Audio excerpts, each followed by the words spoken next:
Hello viewers, I welcome you on my YouTube channel Legal Adept show. Friends, आज हम लोग इस lecture में सिटीजनशिप के नेक्स्ट लेक्चर को कवर करेंगे, जहां पे हम लोग देखेंगे अब प्रोविजंस को डायरेक्टली कि प्रोविजंस क्या कहते हैं सिटीजनशिप के। समझिएगा कि जो प्रोविजन हम लोग बात करेंगे वो दो जगह बात की गई है, एक तो कॉन्स्टिट्यूशन के अंदर और एक सिटीजनशिप एक्ट 1955 के अंदर। तो ये दो प्रोविजंस जो अलग अलग निकल के आ रहे हैं, ये हमें रिक्वायरमेंट के हिसाब से बदले गए। जैसे हमें इमीडिएट जब जरूरत थी, हमें जब तुरंत जरूरत थी कि हम सिटीजनशिप के प्रोविजंस को बनाएं, तो हमने कॉन्स्टिट्यूशन व्यवस्था कर दी उस चीज की 5 से लेकर 11 तक की। जब हमें उसके बाद की अब जरूरत है, क्यों? क्योंकि देखो, जब इंडिया आजाद हुआ तो इंडिया के आजादी के टाइम क्या था कि इंडिया और पाकिस्तान भी टूटा, और जब ये टूटा तो कहीं ना कहीं माइग्रेशन भी हुए। कुछ लोग पाकिस्तान से माइग्रेट होकर इंडिया आए, कुछ लोग इंडिया से माइग्रेट करके पाकिस्तान भी गए। तो ये जो माइग्रेशन का सिलसिला था, तो यहां पे हमें पहचानना था कि कौन पर्सन इंडियन है, और इंडियन के साथ साथ अगर किसी को हम इंडियन सिटीजन बनाए तो उसके लिए प्रोविजन की व्यवस्था हम कैसे करें। तो प्रोविजन की व्यवस्था क्योंकि इमीडिएट नीड थी हमारी, तो इसी कारण इमीडिएट नीड होने के कारण हमने जैसे ही कॉन्स्टिट्यूशन हमारा बना था 26 नवंबर 1949 को, तो हमने सिटीजनशिप को तुरंत लागू कर दिया था। ठीक है। दूसरी चीज कि हमें इतना सोचने का समय नहीं मिला था कि हम उसको इतने वाइडर सेंस में हम उसको बना पाते कि वो फ्यूचरिस्टिक पॉइंट ऑफ व्यू से भी यूजफुल होता। तो इसलिए हमने आर्टिकल 11 में व्यवस्था कर दी कि अब पार्लियामेंट अगर चाहे, क्योंकि हमारा काम तो हो गया, तो कमेंसमेंट जैसे ही कॉन्स्टिट्यूशन लागू हो गया तब तो हमारी व्यवस्था हो गई। तो व्यवस्था होने से लेके मतलब कॉन्स्टिट्यूशन की कमेंसमेंट की डेट, लागू होने की डेट से अब अगर कोई लॉ बनाना चाह रहा है पार्लियामेंट, उसको जरूरत लगेगी नए प्रोविजन बनाने की कि किसी को सिटीजनशिप ऐसे देनी है, किसी की सिटीजनशिप ऐसे से छीननी है, तो वो काम पार्लियामेंट पे हम सौंप रहे हैं। वो काम पार्लियामेंट आर्टिकल 11 के तहत जो है कर सकता है। तो इतनी चीजें हैं। इसके पहले अब हम लोग ये समझ लें कि जो सिटीजनशिप है वो है क्या। सिटीजनशिप एक स्टेटस होता है, कोई भी कंट्री हो, चाहे अमेरिका हो, चाहे पाकिस्तान हो, चाहे यूएसए हो, अगर कोई भी पर्सन को सिटीजनशिप मिली है उस कंट्री की, तो कहने का मतलब है उसको सिटीजनशिप एज अ स्टेटस मिल रहा है, उसे एक स्टेटस दिया जा रहा है सिटीजनशिप का। आप भारत के नागरिक हो, क्या हुआ? एक स्टेटस ही तो दिया जा रहा है आपको कि हाँ यार तुम यहाँ के नागरिक हो। पता कैसे चलेगा? कोई डॉक्यूमेंट होगा। इंडिया में फिलहाल ऐसा कोई डॉक्यूमेंट नहीं जो सिटीजनशिप का डॉक्यूमेंट कहा जाए उसे। हम लोग ऐसे आधार कार्ड देख के, अदर चीजों को देख के आपका पता किया जा सकता है। इसके आगे बढ़ते हैं। अब सिटीजनशिप है क्या, फायदेमंद क्या है, इससे फायदा क्या है?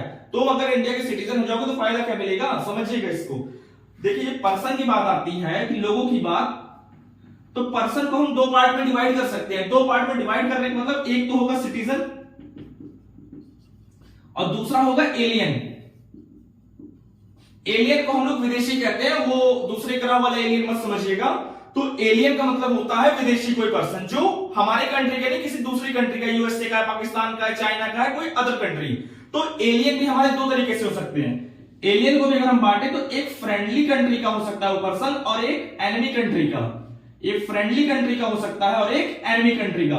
समझिएगा, एक हो गया सिटीजन और एक हो गया फ्रेंडली नेशन का पर्सन और एक हो गया एनिमी कंट्री का। देखिएगा, इनके पास तो सबसे ज्यादा राइट होंगे। सबसे ज्यादा राइट क्या?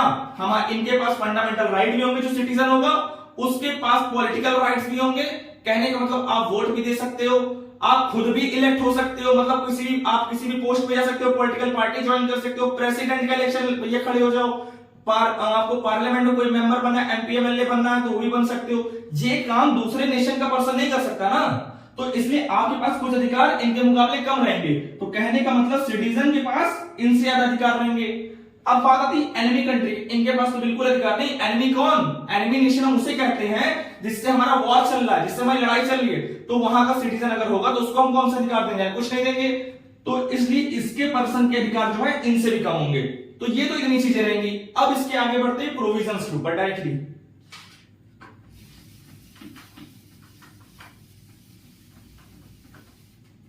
जब प्रोविजन की बात आती है तो हमने टोटल देखे 5 से 11। पहले हम लोग इसे कवर करेंगे, बाद में इस पे जाएंगे, क्योंकि दोनों अपने आप में जरूरी बातें बता रहे हैं। ये बात करेगा कमेंसमेंट तक की, मतलब संविधान के लागू होने तक की।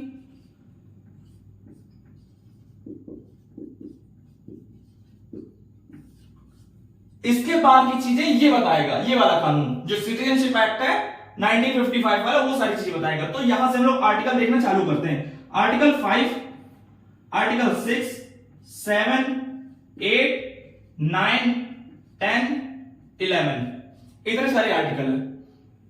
जब 5 बात करेगा, 5 सीधी सीधी बात कर रहा है कि at the date of commencement, commencement की डेट पे कुछ चीजें हम बता रहे हैं, अगर ये चीजें हुई किसी पर्सन के पास तो उसको हम नागरिक मान लेंगे, बिना इफ बिना बट, कोई इफ बट नहीं होगा, हम उसको नागरिक मान लेंगे। ठीक है, कमेंसमेंट की बात कर रहा है, लागू होने की तिथि की, लागू होने की तिथि पे कुछ कंडीशंस बता रहा है, उन कंडीशंस को अगर कोई पर्सन पूरा कर रहा होगा तो भारत का सिटीजन हो जाएगा। दूसरी चीज 6 कह रहा है माइग्रेशन की बात, और 7 भी कह रहा है माइग्रेशन की बात। 6 कह रहा है कि अगर कोई पर्सन पाकिस्तान से इंडिया आता है तो ये उस माइग्रेशन की बात कर रहा है। 7 कह रहा है अगर कोई पर्सन इंडिया से पाकिस्तान गया और फिर पाकिस्तान से इंडिया लौट आया तो ये बात करेगा 7, मतलब 6 और 7 दोनों जो है माइग्रेशन की बात कर रहा है। इसके बाद आते हैं 8 पे। 8 कह रहा है इंडियन ओरिजिन की बात, मतलब ऐसे पर्सन जिनकी कहीं ना कहीं मूल जड़ें इंडिया से जुड़ी हैं, तो उनको जो है नागरिकता देने का प्रावधान 8 कर रहा है।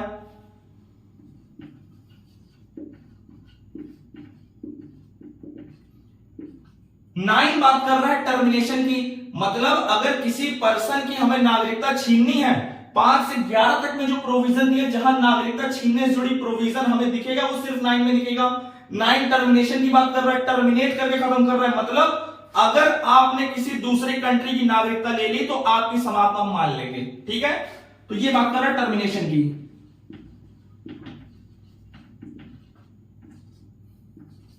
अब 10 बात करेगा कॉन्टिन्यूएशन की, आपको नागरिकता मिल गई, अब वो कंटिन्यू रहेगी, बट कुछ प्रोविजन है उसके अधीन रहते हुए, कोई लॉ बन जाएगा उसके अधीन रहते हुए हम आपको मानेंगे। तो ठीक है, ये कॉन्टिन्यूएशन की बात करेगा। और ये बात करेगा पार्लियामेंट को पावर देने की, लॉ बनाने की, लॉ मेकिंग बात। अब इतनी चीजें, ये हमारा क्रक्स है, ये है सिनॉप्सिस जो पूरी बातें कर रहा है हमारा कॉन्स्टिट्यूशन। अब एक एक पॉइंट को उठा के हम डिटेल में थोड़ा देखते हैं। सबसे पहले बात करते हैं आर्टिकल 5 की, आर्टिकल 5 बोल क्या रहा है, समझिएगा। कमेंसमेंट की डेट की बात हो रही है आर्टिकल 5 में, कह रहा है कि कमेंसमेंट की डेट पे कुछ कुछ चीजें हुई होंगी, ये कंडीशन अगर कोई पर्सन फुलफिल कर दिया इनमें से कोई भी, तो हम उसे यहां की नागरिकता दे देंगे। ठीक है, तो ये क्या बात कह रहा है, इसमें की जो पहली कंडीशन है वो कह रही है कि पहली कंडीशन इसने रख दी कि कमेंसमेंट की डेट पर, भारत जब इसका संविधान लागू हो रहा है, भारत की कमेंसमेंट की डेट पर, मतलब 26 जनवरी 1950 की डेट पर, इस तिथि पर अगर कोई पर्सन डोमिसाइल है जिसका इंडिया में, क्या है डोमिसाइल, अब यही यहां समझने वाली चीज है, डोमिसाइल, डोमिसाइल है जिसका यहां पे, और उसके बाद कुछ अदर कंडीशन है। तो पहले हम यहां पे डोमिसाइल देखते हैं कि डोमिसाइल क्या कह रहा है। डोमिसाइल के साथ कुछ अदर कंडीशन भी है, और वो है 3 पॉइंट, तीनों में से कुछ एक भी हो जाएगा तो हम उसको सिटीजन मान लेंगे इंडिया का। तो ये चीजें हम देख लेते हैं कि सबसे पहले डोमिसाइल लिखे, डोमिसाइल है क्या। जब भी हम डोमिसाइल की बात करते हैं तो डोमिसाइल का मतलब होता है हमेशा परमानेंट डोमिसाइल। प्रदीप जैन के केस में कहा गया कि डोमिसाइल का मतलब है परमानेंट, मतलब single domicile, all over India सिर्फ एक डोमिसाइल होगा। डोमिसाइल वर्ड कहीं भी आपको अगर यूज दिख जाए, आजकल के फॉर्म में कोई भी एग्जामिनेशन, कोई भी वैकेंसी के फॉर्म आ रहे हैं तो आपको वहां डोमिसाइल या रेसिडेंस का टर्म लिखा मिल जाएगा, मगर वो भी इस तरह लिखते हैं जहां कोई डिफरेंशिएट कर ही नहीं पाता। अब यहां पे आप समझेंगे तो इस सेंस में समझिएगा, सिटीजनशिप देने के सेंस में। तो जब भी डोमिसाइल की बात होगी किसी सिटीजनशिप देने के सेंस में, तो डोमिसाइल का मतलब ऑल ओवर इंडिया एक डोमिसाइल, मतलब आप अगर कहीं से बिलोंग कर रहे हैं परमानेंटली, डोमिसाइल वही होगा आपका। अगर आप कहीं एजुकेशन लेने, कहीं पढ़ने चले गए, कहीं तैयारी करने, जैसे एग्जांपल के तौर पे समझिए कि मेरा घर, मैं बिलोंग करता हूं इलाहाबाद से, तो इलाहाबाद मेरा क्या हो गया परमानेंट, तो वो मेरा डोमिसाइल हो गया, वहां से मैं अब बदलूंगा नहीं। दूसरी चीज, अगर मैं कहीं जाके तैयारी कर रहा हूं, दिल्ली जाके मैं तैयारी कर रहा हूं, तो दिल्ली में जाके मैं रूम लूंगा, हो सकता है मैं दोबारा रूम चेंज करूं, तो वो चीजें अब जहां पे मैं रूम लेने जाऊंगा तो वो मेरा होगा क्या, रेसिडेंस। वो मेरा होगा रेसिडेंस। रेसिडेंस हमेशा होगा टेम्परेरी, बट डोमिसाइल क्या होगा, ये हमेशा परमानेंट होगा। ये चीज क्लियर रखिएगा कि जब भी डोमिसाइल की बात आएगी तो हमेशा परमानेंट डोमिसाइल, तो ये चीजें रहेंगी। इसके बाद हम आगे बढ़ते हैं। डोमिसाइल तुम समझ गए, डोमिसाइल के साथ कुछ अदर कंडीशन कह रहा है। डोमिसाइल के बाद कह रहा है कि डोमिसाइल तो होना चाहिए, बट अब इनके साथ साथ अगर कोई पर्सन भारत में बॉर्न हुआ है, प्लस बॉर्न हुआ है खुद, या उसके पेरेंट्स, या ऑर्डिनरली वो 5 साल कमेंसमेंट की डेट से पहले तक वो रहा है इंडिया में, तो हम उसको आर्टिकल 5 के अंदर जो है नागरिकता दे देंगे। फिर से समझिएगा,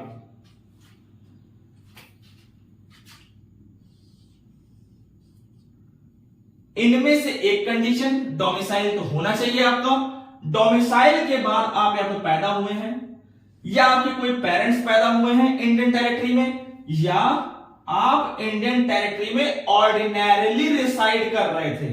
ऑर्डिनरली रिसाइड कर रहे थे कमेंसमेंट की, मतलब 26 जनवरी 1950 की डेट से 5 साल पहले तक, ठीक यहां तक अगर आप रह रहे थे तो आपको हम नागरिकता दे देंगे। मतलब पहली कंडीशन तो पूरी होनी चाहिए, और उसके बाद इन तीनों में से कोई एक कंडीशन, तो आर्टिकल 5 में आपको हम नागरिक मान लेंगे। ये सीधा सीधा आर्टिकल 5 कह रहा है। तो डायरेक्टली मूव करते हैं आर्टिकल 6 के ऊपर।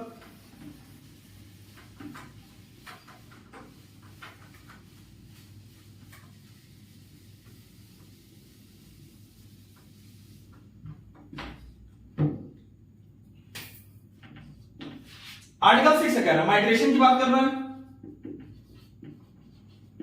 अब माइग्रेशन कैसा, माइग्रेशन ऐसा कि कोई पर्सन पाकिस्तान से इंडिया आ गया, ठीक है। अब ये पाकिस्तान समझते रहिएगा, ये पाकिस्तान, आज का पाकिस्तान प्लस आज का बांग्लादेश, दोनों मिक्स है इसमें, अलग मत समझ लीजिएगा, ठीक है। अब समझिएगा, इसमें पहली कंडीशन बोल रहा है बॉर्न होने की। बॉर्न होने की कंडीशन मतलब या तो आप खुद, या पेरेंट्स, या आपके ग्रैंड पेरेंट्स, ठीक, इनमें से कोई भी बॉर्न हुआ हो इंडियन टेरिटरी में, ठीक है। इसके बाद अब इंडियन टेरिटरी क्या मतलब है, ये इंडिया वो वाला इंडिया है जो 1935 एक्ट में बताया गया, मतलब अनडिवाइडेड इंडिया, पूरा इंडिया प्लस पाकिस्तान प्लस आज का बांग्लादेश, ये तीनों मिला के जो था, तो ये पूरा जो है रहेगा। इसमें अब आगे देखते हैं, इसमें कह रहा है दूसरी कंडीशन कह रहा है कि एक तो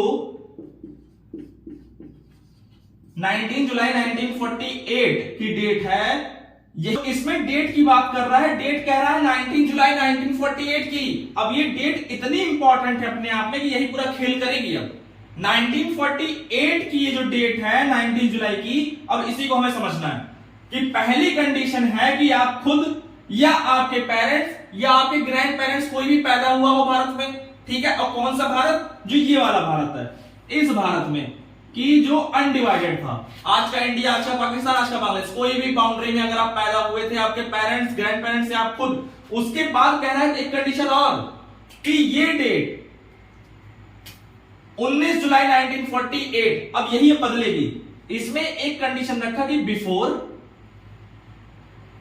और दूसरी रखा ऑन या आफ्टर, दो कंडीशन रख दिया कि आप इस डेट के पहले अगर आ गए हैं इंडिया में, कोई दिक्कत नहीं, आप इस डेट के पहले आ जाइए, ऑर्डिनरली रिसाइड कर रहे हैं, कोई आपत्ति नहीं, आपको हम सिटीजनशिप दे सकते हैं, ठीक है। कंडीशन फंसेगी ऑन एंड आफ्टर वाले पे, कि आप इस तिथि को या इस तिथि के बाद अगर आ रहे हैं, तो उस कंडीशन में आपको कराना पड़ेगा एक काम। वो काम हुआ क्या, रजिस्ट्रेशन का, कि आपको हम डायरेक्टली नहीं देंगे, अब आपको हम रजिस्ट्रेशन के माध्यम से देंगे।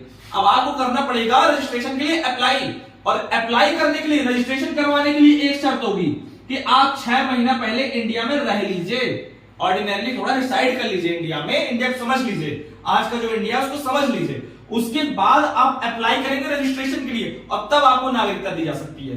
तो मोटी मोटी इतनी चीजें, इसको जरा हम फिर से देखते हैं कि ये पूरी बातें क्या कह रहा है, कंबाइनली ये चीजें क्या कह रहा है। समझिएगा कि माइग्रेशन की बात कर रहा था 6, और माइग्रेशन कैसा, पाकिस्तान से कुछ लोग होंगे जो इंडिया चले आए हैं, ठीक है, और इंडिया चले आने के लिए 2 शर्त उसने रखी है टोटल। 2 शर्त क्या, पहली शर्त वो बोल रहा है कि एक तो आप या तो आपके पेरेंट्स या तो आपके ग्रैंड पेरेंट्स मैटरनल और पैटर्नल दोनों कोई भी हो सकता है, मतलब मदर के साइड वाले नाना नानी या दादा दादी कोई भी हो सकते हैं, ठीक है। तो ये इन तीनों कैटेगरी में से कोई भी अगर अनडिवाइडेड इंडिया में अगर पैदा हुआ था, जब भारत आजाद नहीं था तब अगर कोई पैदा हुआ था, तो ये तो हो गई पहली कंडीशन। उसके बाद बोल रहा है कि अगर उनमें से कोई भी पर्सन माइग्रेट करके पाकिस्तान से इंडिया जाता है, ठीक है, अगर माइग्रेट करके इंडिया जाता है, और डेट क्या है 19 जुलाई 1948 से पहले एक बार की कंडीशन बता रहा है, तो अगर तुम पहले आ गए और ऑर्डिनरी डिसाइड कर रहे हो, कोई आपत्ति नहीं दी जा सकती नॉर्मली आपको, ठीक है।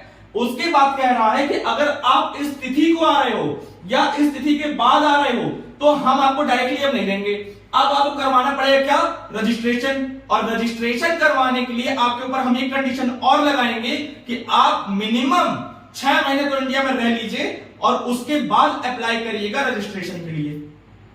तो ये कंडीशन रहेगी आर्टिकल 6 की। इतना बता रहा है आर्टिकल माइग्रेशन की बात, इंडिया आ रहा है कहां से, पाकिस्तान से। अब मूव करते हैं आर्टिकल 7 के ऊपर।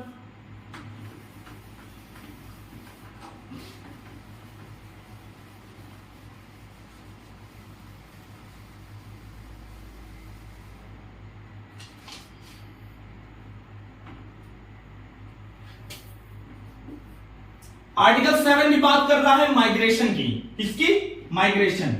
अभी माइग्रेशन कैसा होगा, माइग्रेशन इसमें ऐसा होगा कि पहले आप इंडिया में तो हो, इंडिया से जाओगे, आपका इंडिया मन नहीं लगेगा, आप चले जाओगे पाकिस्तान, मगर आपका जो है पाकिस्तान में मन नहीं लग रहा, अब वापस आ जाओगे आप लौट के इंडिया।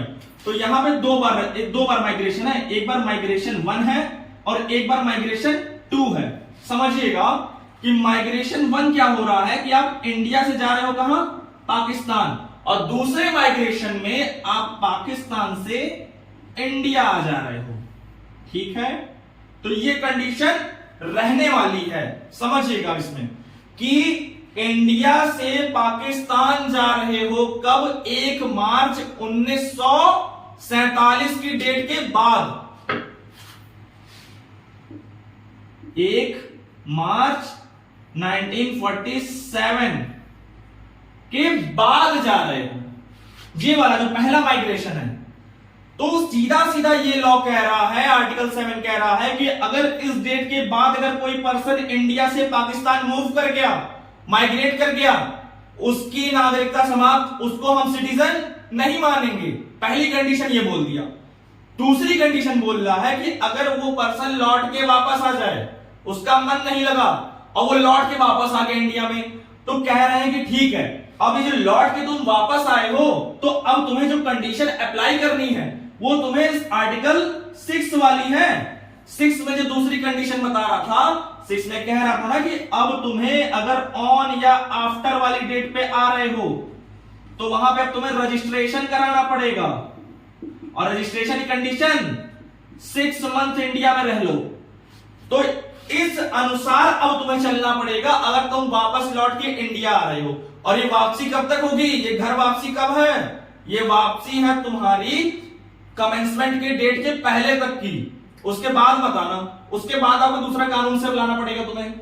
तो ये चीजें हैं। अगर तुम पहला माइग्रेशन इंडिया से पाकिस्तान, इंडिया से पाकिस्तान गए, कब गए, 1 मार्च 1947 के बाद अगर चले गए, आर्टिकल 7 कह रहा है उस पर्सन को हम सिटीजन नहीं मानेंगे, उसकी सिटीजनशिप खत्म। अब कह रहा है कि उस पर्सन का मन नहीं लगा, भैया लौट के वापस आ गए इंडिया में, तो लौट के आ गए हो तो कुछ कर लो, अब कि बम तो नहीं बना रहे हो, क्या कर रहे हो ये तो हमें पता चले, कम से कम 6 महीना रह लो इंडिया में, देख लो तुम्हारा मन फिर से लग रहा है कि नहीं लग रहा है। तो ये सारी चीजें जब कंडीशन फुलफिल हो जाएंगी, तुम 6 महीना रह लोगे, अब तुम अप्लाई करो रजिस्ट्रेशन के लिए, जैसे आर्टिकल 6 में कर रहे थे।